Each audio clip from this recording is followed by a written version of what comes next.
Hello, everyone, and welcome to today's webinar, Defend Smarter, Not Harder, Simplifying Cybersecurity. I'm Dan Tomaszewski with Everything MSP, and I'm thrilled to have you joining us today. What is going to be a power-packed session. Let's say that again, power-packed session. Cybersecurity doesn't have to be overwhelming, but it does have to be done right. We're going to be diving into some practical ways to stop attacks before they start, reduce complexity, and strengthen your defenses, all without driving your IT team crazy. Try to say that real fast. Before we kick things off, a quick reminder, you can go ahead and drop any questions that you have as we go along. We'll try to get those answered for you. And this session will be recorded, so you'll be able to share it out with your fellow colleagues, as well as any other MSPs that you think might find this valuable. And we would appreciate that. Of course, it will be up on our YouTube channel as well. If you haven't subscribed to our YouTube channel, please do that, because we have a lot of great content for MSPs. So kind of starting things off here, I want to talk about the expert that's going to be leading to today's conversation. That's Kieran, who is a special projects engineer at ThreatLocker. How you doing today, Kieran? Doing well, thank you. How are you? I'm doing awesome. You know, you have been at the front line of helping organizations simplify security. You've got a deep understanding of how cyber criminals operate. You know, we're talking about botnets and adware and ransomware and beyond. And you've made it your mission to help IT teams defend smarter, not harder. And, you know, as we know, you are with ThreatLocker, and you focus on helping MSPs and IT pros implement powerful real-world solutions, allow listing, ring fencing, defense against configuration, and all the other great things that you can get with ThreatLocker. But with that being said, it's great to have you here. I always enjoy our conversations. We've got a power pack session today. So why don't we let's kick things off and get things started right now. Awesome. Thank you for having me. So we're going over defending smarter, not harder. That's implementing zero trust. It doesn't have to be hard. It's just you have to be smart about it. Failure is not an option. I love that. I love that. Yeah. Our CEO, Danny, he loves that. It's just failure is not an option. Never say no. Try your best and get it done. But Lovebug, that was one of the first viruses that ever came out. It was in the early 2000s, if anyone experienced it, but it wasn't really that harmful. It just sent out an email saying, I love you. However, cyber criminals realized that they could make money. And that's when everything really changed. They started doing botnets, adware, ransomware as a service, malware as a service, and now cybersecurity and cybercrime is just worth billions of dollars. Every year, if we see here, the estimated annual cost of cybercrime in the US from 2017, it starts off pretty low, not that high. It's worth a bit of money, but it's not that big. And it is expected to grow by 2028 over $1.8 trillion annually. And that is just the cost of cybercrime. That's not anything to do with cybersecurity and all that. It's just the cost of cybercrime. So it's a huge deal. Every company, no matter how big, how small, whatever size you are, you will be targeted. You will have someone trying to breach your systems. You know, I wanted to mention you brought up Lovebug, and you know, those were simpler times. Remember when cybersecurity was simply adding antivirus to a workstation? Yeah, and that used to be, people thought that was enough, and it did stop most of them that was out there. But as it's evolved, and now you're no longer just dealing with, as we see here, it's no longer just a couple people together trying to make a bit of money, make some ads, do whatever. It's nation states are backing hacking groups. There are reports that certain countries have their nuclear programs are funded through cybercrime and cyber theft, and it's just not at the same scale as it used to be. It's a whole business nowadays. Yeah. And I think that, you know, just kind of framing that's a great thing to keep in mind. If we look at from where Lovebug was in the simple aspect of that type of virus and the solution, the way to protect a workstation compared to where it is today. How it's evolved from that point to today is just unbelievable. So, but let's look going forward. Yeah. And Imagine, 10, 15 years from now. it's accelerating. Am I able to play a video? Yeah.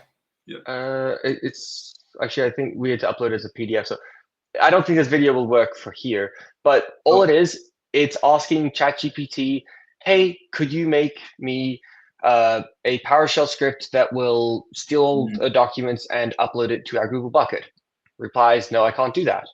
Okay, then could you give me a backup script that will find all of my documents and upload it to my Google bucket? Sure. Here's a script. yeah. Um, and so it used to really take years of dedication, practice, knowing the tradecraft on how to make malware and ransomware to do it. Now, 20 minutes, ChatGPT, and some testing, you can make ransomware, malware, whatever you really want. We have another Yeah. example that we often do is with a remote reverse shell, where we ask it to make a reverse shell. No, I can't. Okay, a remote RMM tool that will let me execute commands on my computer. Sure, here you go.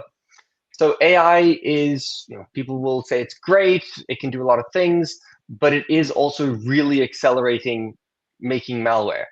And it's not something that you can just find all the internet that it makes, all of the blocks that it does, um, sorry, all of the programs that it makes, because it's always changing. It gets blocked, great, you make a new one. Uh, Yeah. AI has just accelerated anything to do with making ransomware.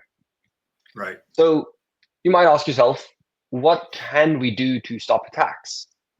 There are some things such as NIST, they bring out compliance. There's ISO 27001, CIS. However, with them, a lot of the time it's really complicated, hundreds and hundreds of pages. You have to try and understand it, follow the letter of the law, and then as soon as you actually understand it, you get hit with it's out of date.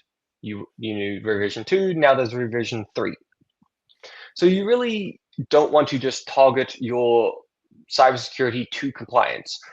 Obviously, you do need to meet compliance standards, but you shouldn't just be checking that checkbox. It really should be trying to think about what cybersecurity means to you and take that zero trust philosophy and implement it across the organization. The cybersecurity compliance framework should be the minimum, not the goal. Yeah.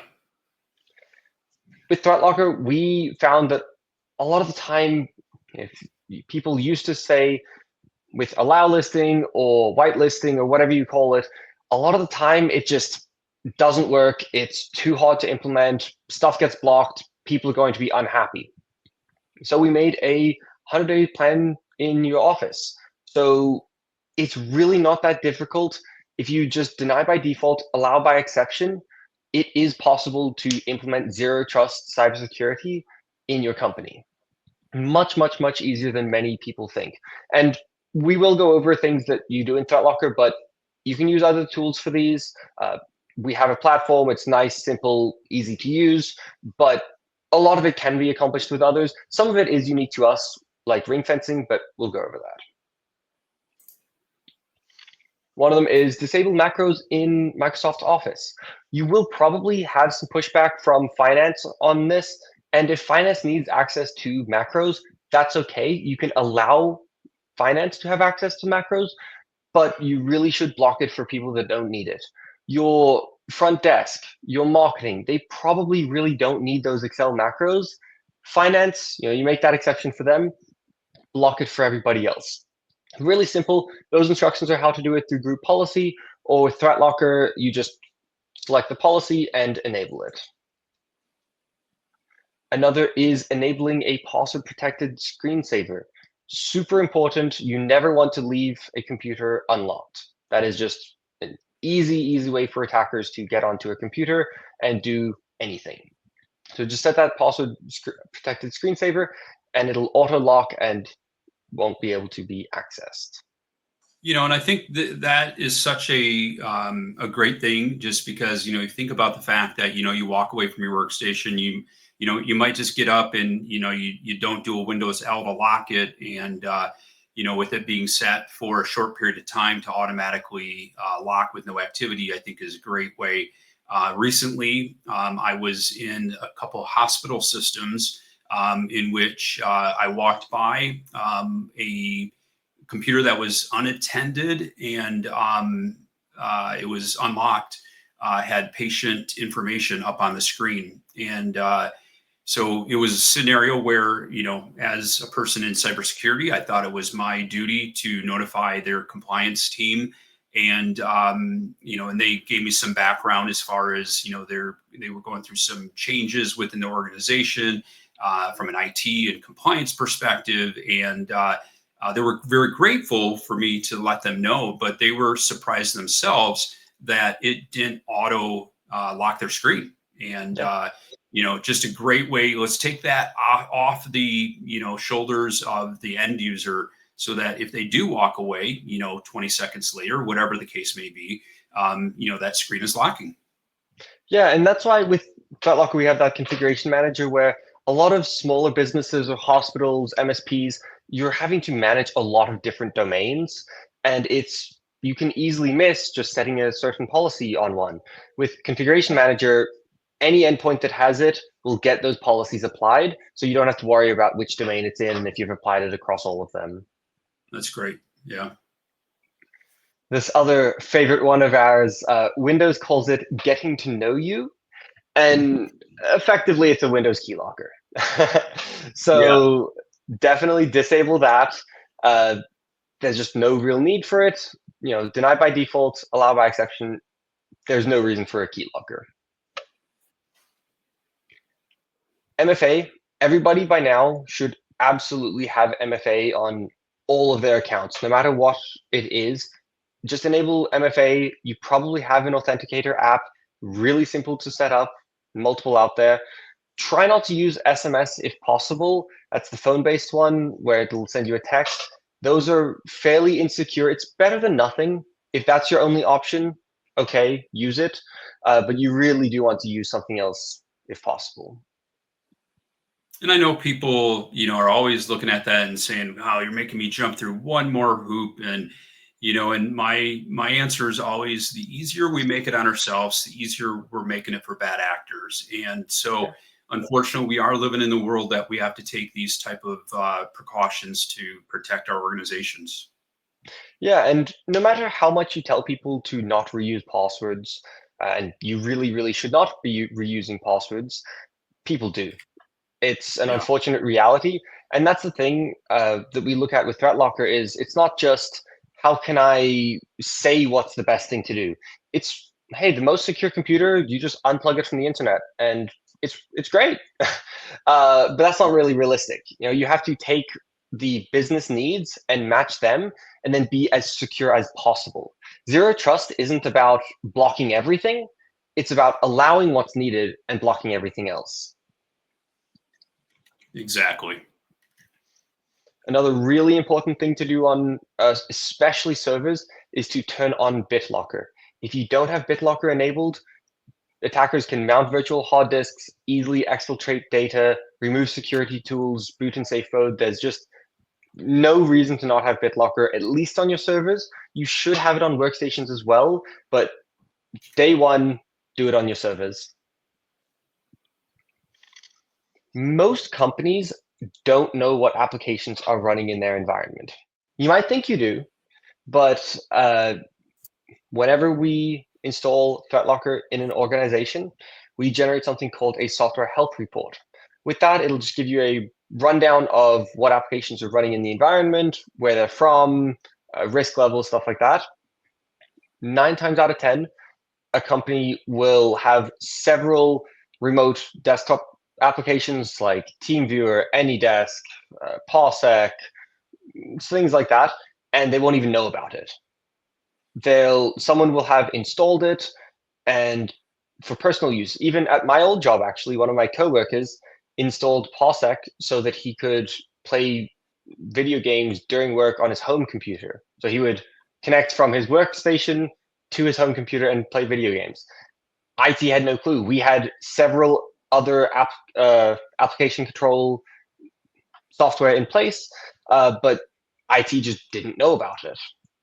So you want to block that untrusted software, prevent applications from talking to each other. That's another big one where some applications you just need, and that's okay. PowerShell, it's incredibly strong, and IT almost certainly is going to need PowerShell at some point. But you shouldn't just give them free reign in PowerShell. You should allow PowerShell to run, but don't let it launch certain applications or only let it touch certain files. No reaching out to the internet. Things like that will really cut down that even if something does get compromised, you limit what happens. You have to know what's running in your environment. In ThreatLocker, this is what the screen will look like. For 7-zip, you'll see that it's compression software, it's missing some updates, and a country of influence for it is Russia. You may not know that, but if you look it up, it is true, actually. And it's not that certain countries, we're not making a value judgment on what countries are good or bad. It's just giving you the information. And then if you want to avoid or go with certain countries, that information is available for you.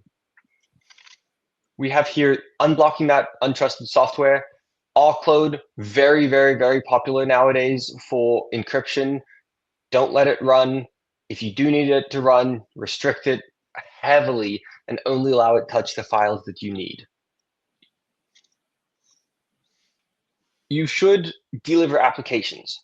Don't just make it block everything and then the user is left to figure out what they're allowed to run. Give them a user store, empower them to download the application they need. If I download a PDF viewer.exe and it gets blocked, well, I need to view this PDF. What do? You give them, say, hey, instead of this random PDF viewer.exe, your company has approved Adobe Acrobat. It's already provisioning the license for you, and it'll deal with everything. As a user, that is huge. I don't have to wait for IT to approve an application, deny it, come tell me why. I have to go figure everything out. I get to do it myself, and users, if they're able to do that, usually really, really enjoy that. Yeah, I think a lot of times end users feel as if IT has control over everything. They don't allow me the capability of doing anything that I really like to do. But when you open things up like this, I think they ease back a little bit and they feel as if we've given them some ability to do things on their own, and they enjoy that. Yeah, people like to have a bit of control, and not in a bad way, but just they don't want to feel like you're restricting them and stopping them from being able to do what they want. And that's the real focus with this, is without tanking your approval rating. It doesn't matter if you want to be as secure as possible and you make everyone in the company mad and no one wants to implement those policies. You have to take away what's not needed, but then give them what they need. Prevent that application interaction. This application does not need access to C script, Windows 4 files, PowerShell. These are some really commonly abused tools that applications don't need access to. If I'm using Microsoft Word, what's the point of having command prompts, it being able to launch command prompt, launching PowerShell? And this often comes up with macros where hopefully by now you've disabled them, but for your finance team that maybe they couldn't block the macros. If you really lock down that Microsoft Word, it'll really limit the impact of a malicious macro. Taking away administrator rights, it is very important, but a lot of people think that administrator rights are kind of the end-all be-all, where if you block and take away those administrator rights, they can't install software. They can, and they will.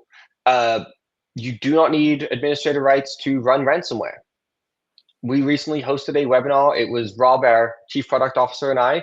We had 5 pieces of live ransomware. none of them needed administrator rights. If they had administrator rights, they could do more damage, but it encrypted our entire system. Personally, that's still pretty, that's enough damage that I still care about it. So that's why you Yeah. still do really need to block those untrusted softwares. But taking administrator rights does still limit your attack surface. Yeah, and it's really amazing. When you go down that route, um, you know, hopefully we're not seeing a whole lot of this today, but unfortunately, it still happens. You walk into a new account, new prospect, and there is no IT management protocols in place, and they've got issues all over the board. The number of tickets and problems that they have are all over the place. And as you start locking things down and just going down this first route, the number of issues that they've had, how they go away when you limit that access. Yeah. First and foremost, that's one of the greatest things. And yeah, sure, people don't like it in the beginning, but as the issues that they've experienced with their workstations across the board diminish, they start to see that there's a reason for it. Yeah, and doing zero trust, it will just streamline the process of everything. Instead of everyone having 10 different applications to accomplish a single task, there's one application, everyone knows where to go. It will reduce overhead over time. At the start, it does take a bit of work to set up, but once it's going, it is great. But we spoke about how you should be removing those admin rights, but I'm sure everyone has dealt with a program at some point that just refuses to run without administrator rights. It could have been built 20 years ago and there's been no development on it since, and this tool is just required by the business. We understand that can happen. So give those administrator rights as they're needed. If I need an application to run as an administrator, I don't want to have to contact IT to come run it for me. And I shouldn't have to have a whole account in order to do that. Just I use my standard user and then I run it as administrator with this policy in place. It elevates automatically. Users really like to have that control, like I was saying. Dealing with the network, this is where you really have to be careful. Don't allow remote connections if they're not required. Use dynamic ACLs, block those inbound connections unless required.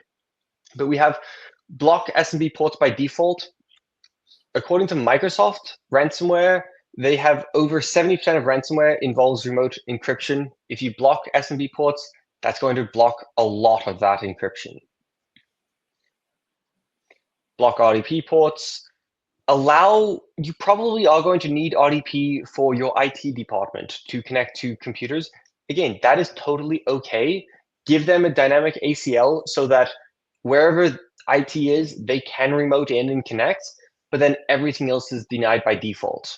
Don't just open RDP to the internet. Don't leave it up to your IT department to open up RDP and then hopefully close it when they're done. It's happened before. Danny's told the story a bunch where there was a company, they said, yeah, we have RDP blocked. Turns out though, one of the IT engineers had misconfigured it where they had opened up their port at home so they could connect from home to the computer at work, and then their home one was open. So we could just see right in and get the login prompt. Now, we didn't have the credentials to get in, but like I said, passwords are unfortunately reused all the time. It's just a matter of time if they can get to that login screen. Block outbound network traffic on servers, super important. Any one of our customers that was using us and network control during that SolarWinds Orion breach a couple of years back, it blocked that attack because if you were using it properly, that outbound connection was just blocked. It wasn't needed, denied by default. We didn't have to react. We didn't have to get up at 2 a.m. and make a policy, oh no, everything's on fire, block this malware. It's just done. It's blocked by default. And anything that you will have some sort of outbound traffic that's needed on the computer, that's okay. Allow it, but don't go allowing everything. Controlling access with ring fencing, that's that thing that I was saying, it is unique to ThreatLocker. It's locking down PowerShell from accessing other applications, C scripts, run DLLs, things like that. Super, super important. Can't go without it. There's that network access where PowerShell, you might need it to access a GitHub repository or a script repository that you have online. Totally okay. Give it that access, but then block everything else. It doesn't need access to some Azure ADs or some Azure computers and Google Dropbox and Bucket and all of those. It's a great way. We have a demo that we show all the time. PowerShell is a fantastic tool at data exfiltration. Nothing has to get downloaded. Just using PowerShell by itself, we data exfil everything. Workstations should have a deny by default inbound. Like I was saying, it's kind of the opposite of servers. Servers, you block most outbound, allow a bit of inbound. Workstation, you block most inbound, allow some outbound. Workstations are typically going to be doing outbound traffic, Google, things like that, email. But block that RDP, block that access. No one should really be connecting to your workstations unless they're IT. With ThreatLocker, all you have to do is deploy an agent. Pretty simple. One agent to do everything on the machine. There's not 20 different agents to manage for each module that we have. And then you will get the unified audit. It is a centralized log that contains everything going on your endpoint. That includes policy actions like a file execution, a file read, write, the details, the SHA, the cert, everything about it. So you can A, use it to see what's happening, but B, you can use it to look back, do a forensic analysis. If anything does happen, you can see what happened, why, who did what, and do a lot of analysis with us.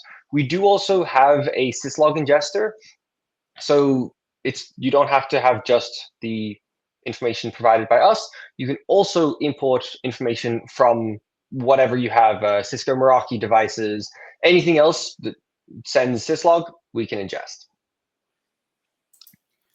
It's a great comment here from Sean saying ThreatLocker is a great company. Been using them for over 4 years. Absolutely the best support with the response typically under 1 minute. And I will say I was at your corporate office and super amazed about the attention to detail on getting those calls answered so quickly. I've seen your dashboards everywhere, and that's a fire alarm. When those calls come in, you guys treat it like a fire alarm. So that's pretty cool.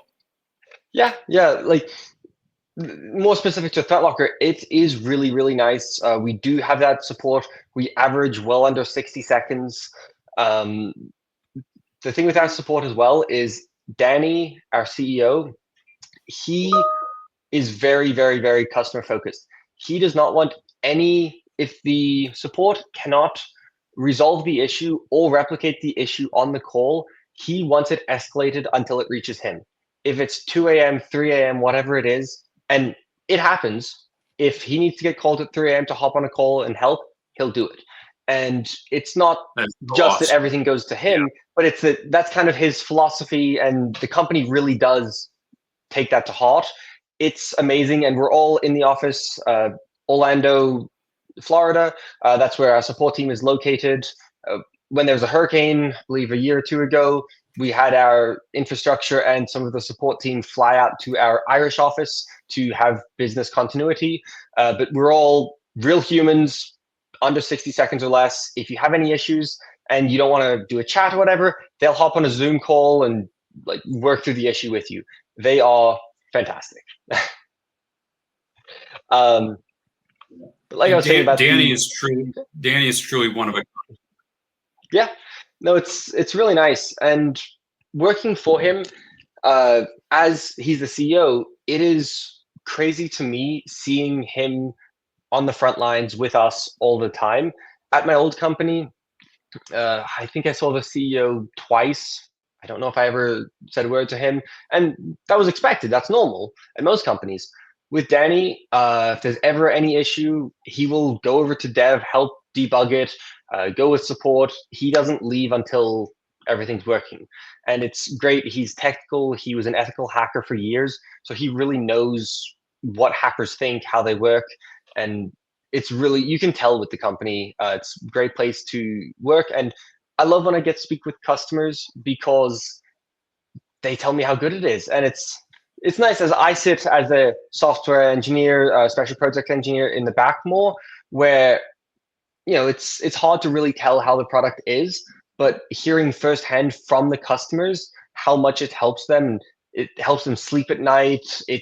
I love hearing stories like that, and like that comment from Sean Yeah. Scott. It's I hear that all the time, and it really helps me speak about ThreatLocker because I know that what I'm saying is true. It's backed up by customer testimonials all the time. Yeah. Yeah, that is great. With your applications, you should have applications and you should update them.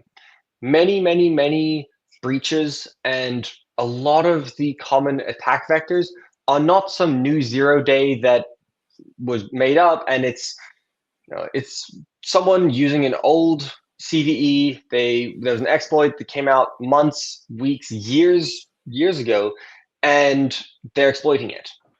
If you don't update your application, it doesn't matter that there's a new security update on it because you haven't updated it. Don't don't just try and go, oh, n-1 or n-2. Keep it up to date. Roll out the patches in a controlled manner. Put it in a test group. Verify it yourself. You don't want to go on an old version because old versions either have known bugs, security issues. There's a reason why a new version came out. So make sure to stay up to date. And you can even set time periods for it, where with the reporting for missing updates, it will tell you what's out of date, but you can say, hey, I'm not comfortable updating the day that an update comes out. I want to wait 3 business days or 3 days to just make sure that whatever update came out isn't going to break everything. And then after 3 days, it will get pushed to my test group. 7 days after that, it'll go to my organization as a whole. That is a great way to handle your updates and just see what is up to date. Web content filtering. A lot of companies have either DNS filtering or they don't have any sort of filtering at all. DNS filtering is good at blocking things. However, it's not very user-friendly at all. It will just throw an error page and the user won't really know what happened. Why am I blocked? Is the web page broken? Is it my computer? What's happening? With web control, you can just, with a flip of a switch, block the categories that you don't want. So you might say, I will block malicious sites, explicit content, and advertising trackers, and then I'll allow everything else. You can also, though, make exceptions. So if you want to also block LLMs and AI tools, you can block that.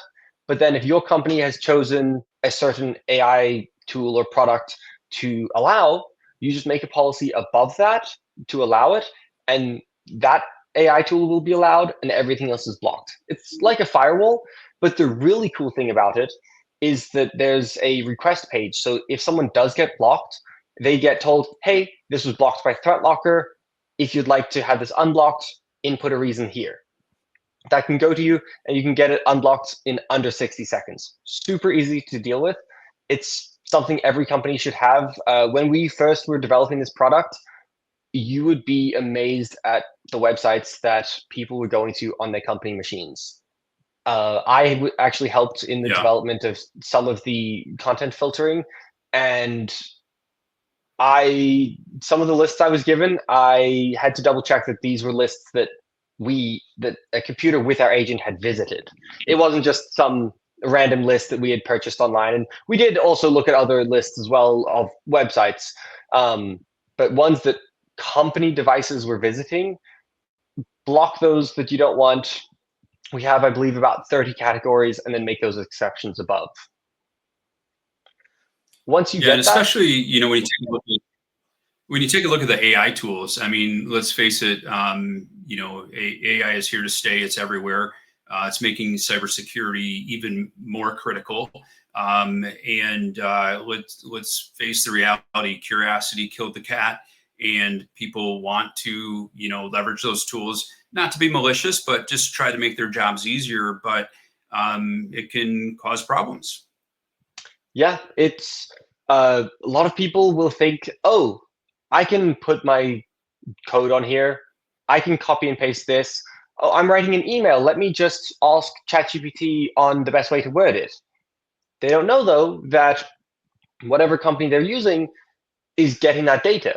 If you're asking it to help you write an email on a report that you have, well, you're probably giving it the report or the background information for that report, and now it has that. If it helps you Yeah. code, it now has your code. And no matter how secure they are, I'm not comfortable, at least, with putting all of our source code in the hopes of another company that they won't get breached or won't steal it or whatever it is that you think might happen with it. Um, Right. if you have a particular company, great. If you trust them, fantastic. Allow that, but you shouldn't just allow everybody to have free reign on whatever AI and LLM tool they want. That's just not the best way. Data exfiltration Yeah. is happening.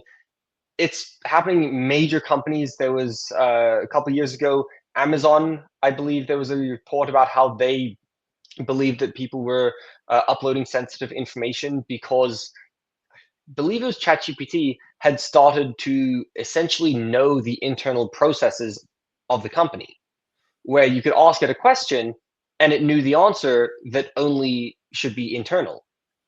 The only way to get that is Yeah. by people telling it.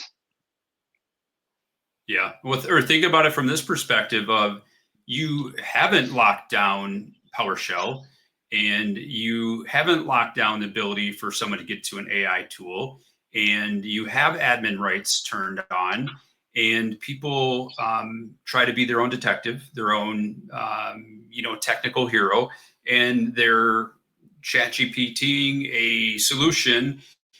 Find a PowerShell script, learn how to get into PowerShell, execute that script, and boom, the worst thing possible happens. And scary. Yeah, and there was even a story a couple weeks ago where someone was using an AI tool to help make a business, and essentially they had told it to have a code freeze. No code should be pushed. What it did was drop the entire database, Mm, and it's just yeah. the entire work was gone. And just be careful with AI tools.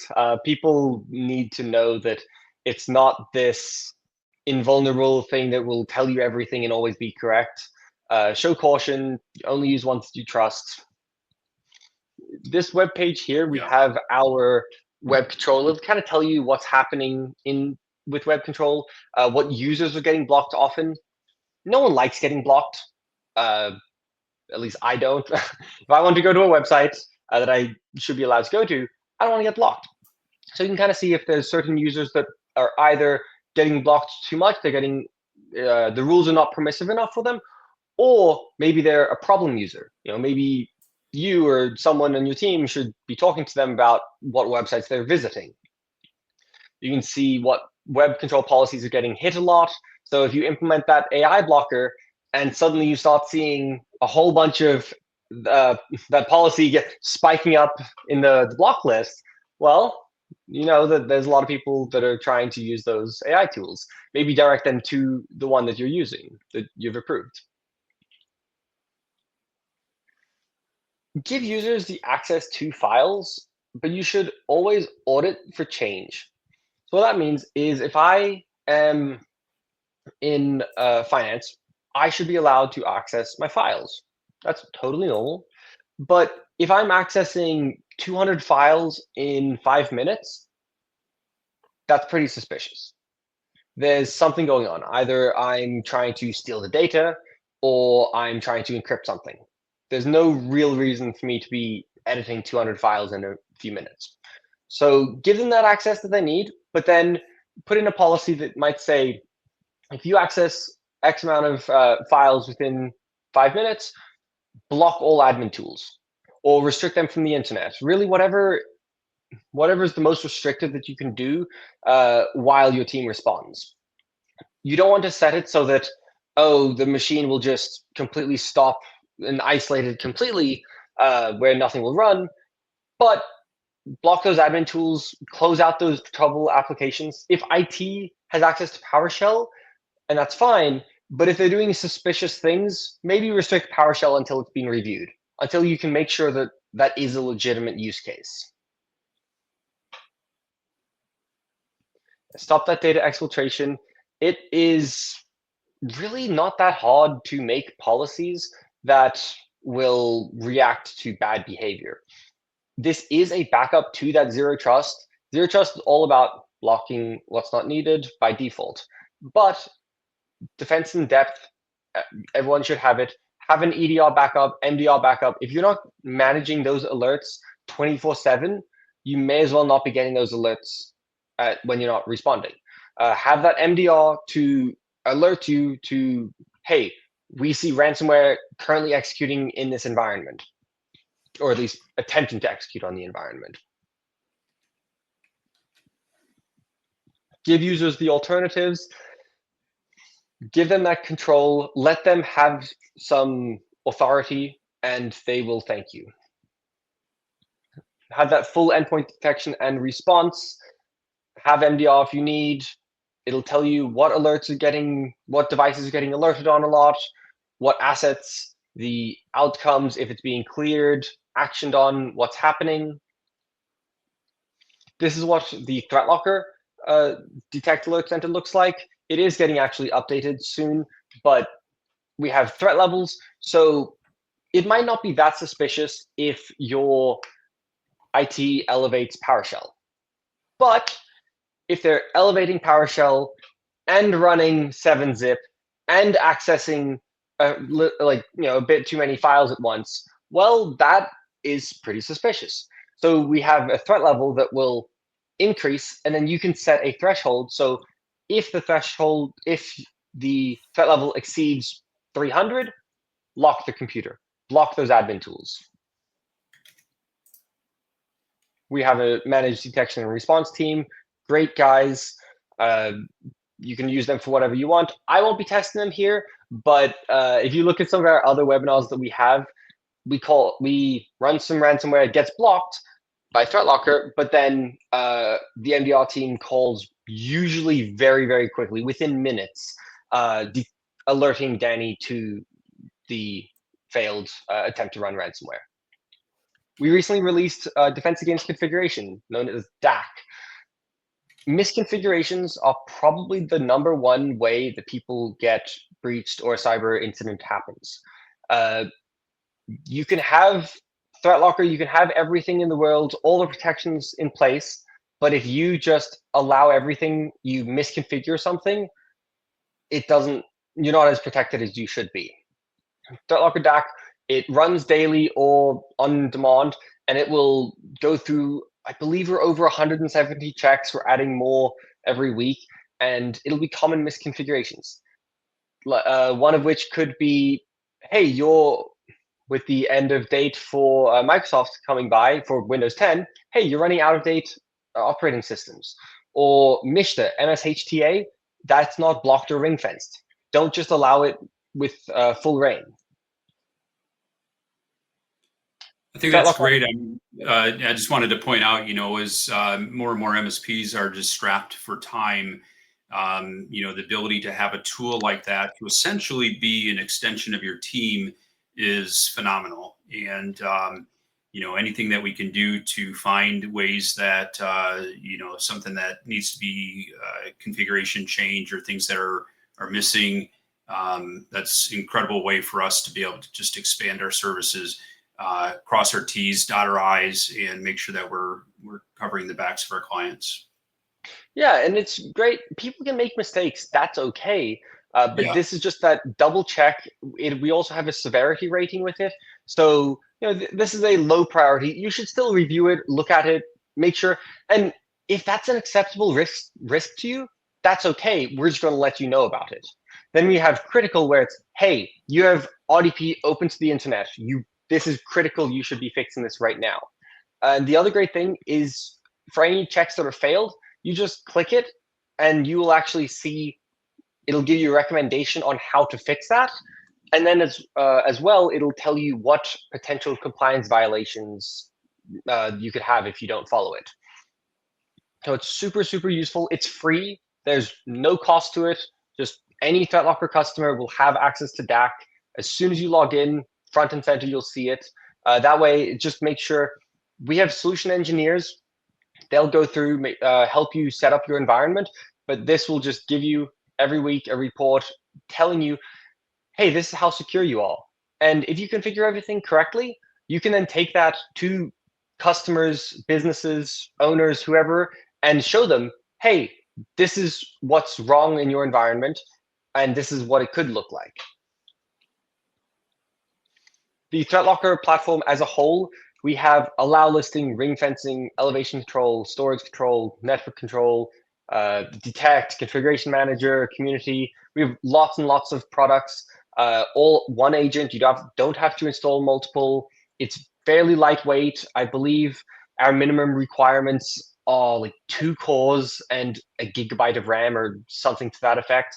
I think we usually are under half a gig of RAM in use and 1 core.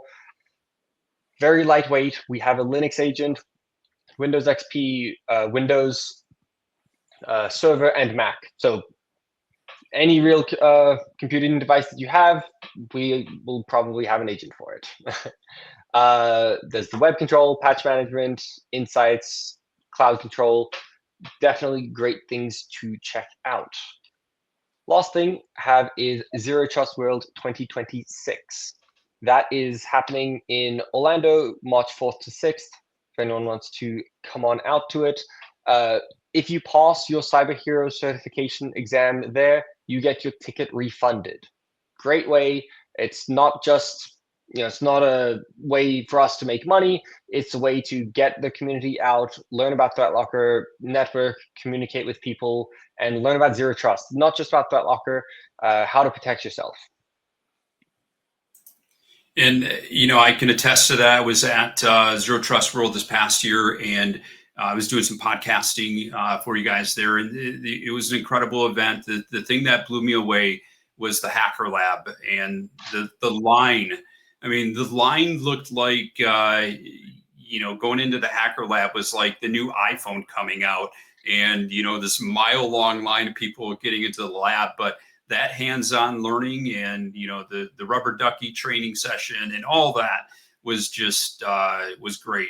And the thing I loved about it was just the hands-on aspect. I mean, all conferences are great to be able to learn, but the hands-on components, really allow you to experience it in a different way versus just more theory. So I think that's great that you guys incorporate that.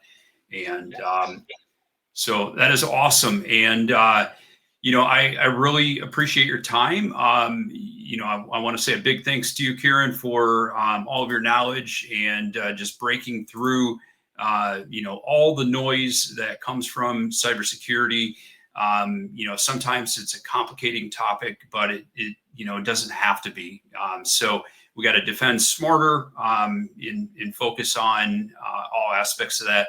I mean, whether it's disabling macros, removing admin rights, using tools like ringfencing, your new DAC, all these are just some great practical steps to help move the needle in protecting our clients. Because at the end of the day, that is what it is all about. And so, Kieran, thank you for taking your time to share those insights with us, giving our MSP community, a clear, actionable advice today. And for everybody that's joined us, I want to thank you for spending time with us too as well. Be sure to go out to YouTube, and I did include a link in the comments. Be sure to subscribe to our YouTube channel. We have some 38,000 other MSPs that are following us, and we have constant, education and great sessions like this. So with that being said, everyone, thank you very much. Until next time, we will talk to you soon. Take care.